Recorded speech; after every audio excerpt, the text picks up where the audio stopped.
आवरण में उड़ने की जगह जरा खुल के बात करनी चाहिए।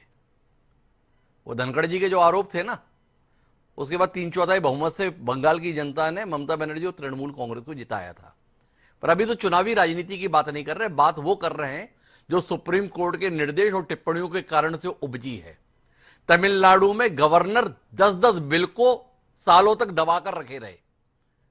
भारत के संवैधानिक इतिहास में पहली बार मौका आया जब राज्यपाल की मंजूरी के बगैर सुप्रीम कोर्ट ने उन विधेयकों को पारित करार दिया और साथ साथ मियाद हद तय की कि 3 महीने के अंदर आपको बिल पर निर्णय लेना होगा, और अगर दोबारा भी विधानसभा ने पारित कर दिया तो उस पर आपको त्वरित हस्ताक्षर करने ही होंगे। आपसे जानना चाहता हूं, सीधे तौर पर कटघरे में है राज्यपालों की भूमिका। सुप्रीम कोर्ट की तल्ख टिप्पणियां हैं कि आप एक निर्वाचित सरकार को काम करने से नहीं रोक सकते, आपकी मर्जी पर सरकार नहीं चल सकती। इसमें कुछ कहिए ना प्रमोद जी। वही तो कह रहा हूँ, आप थोड़ा सा समय दीजिए। जैसा आपने कहा, आरोप प्रत्यारोप का विषय तो है नहीं, ये बहुत गंभीर विषय है और चिंतन और मंथन का विषय है।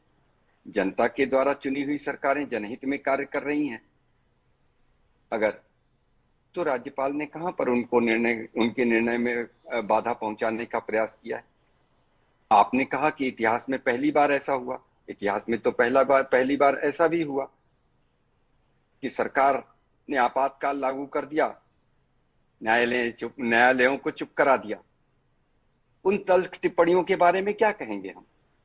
हाँ, कुछ निर्णय अगर तमिलनाडु के परिप्रेक्ष्य में आज भी सीजेआई गवाही ने कहा कि राष्ट्रपति ने जो 14 बिंदुओं पर हमें चिंतन करने के लिए भेजा है, हम उस पर चर्चा कर रहे हैं। तमिलनाडु के परिप्रेक्ष्य में तो चर्चा भी नहीं कर रहे हैं।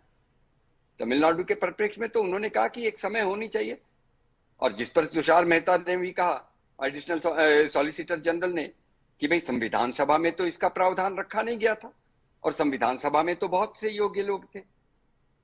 देखिए, राज्यपाल हो, राष्ट्रपति हो, वो एक संवैधानिक पद ही नहीं, वो संवैधानिक संस्था के रूप में भी जाने जाते हैं।